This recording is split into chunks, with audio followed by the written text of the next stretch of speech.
There's lots of things to help your CV. I think it's always good to do things that are quite academic but also quite general things as well. Like even just getting a part-time job I think can really help your CV. It's quite good doing jobs in societies where it's quite flexible. The best way to actually balance these things out is to have a limit for everything. Don't commit too much because you have studies. You want to study and do something alongside it. Kind of also forces me to have to prioritise when it comes down to it. I have been able to balance my workload and what I do by making calendars. I think university in general prepares you for real world, and I think it has done that for me. Before coming to university I didn't have that much confidence in myself, how to approach people in general. I was part of Enactus at UCL for a long time, so that's a social enterprise society, and that was a really interesting way of developing your own personal skills but also giving something back to the community as well. Try out the work experience. Anything is helpful because you gain skills from any sector that you get work experience in. You can go to a careers fair. You don't have to speak to every person. There might be something there that you've never thought about.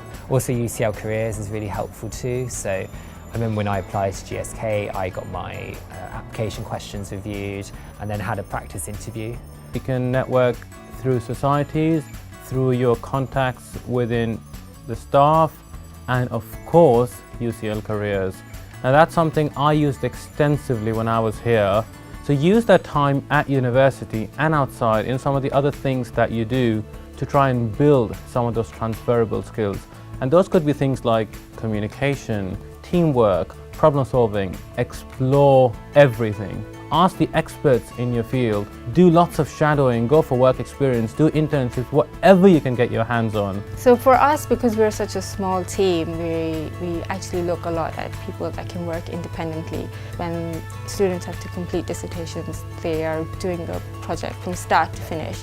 But sometimes the transferable skills are not conveyed to them. They just think, we have to do this to get the grade. But actually they could be shown that, this is teaching you something about managing a project yourself. Beyond a candidate's degree on their CV, what's really important to us is a good work ethic.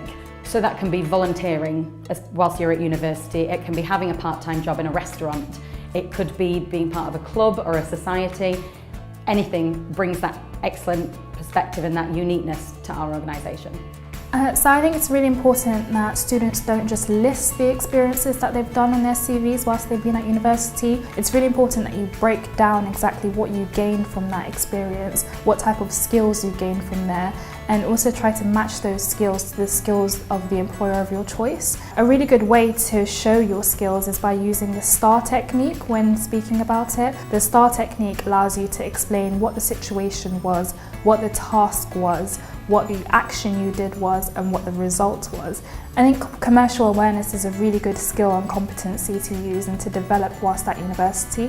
The best way I would suggest to do that is by keeping up with current affairs. As a personal example, I actually listen to podcasts a lot, and it keeps me really informed, so to the point that even in lectures and seminars at university, my lecturer would say, "Oh, how did you know this?" I was like, "Well, I'm listening to my podcast every morning and it's really informing our discussions," and it applies to work in the same way as well. At many stages of university with my friends, even now, some of them, you're in that position where you don't know what you want to do, but don't be overwhelmed, just really push yourself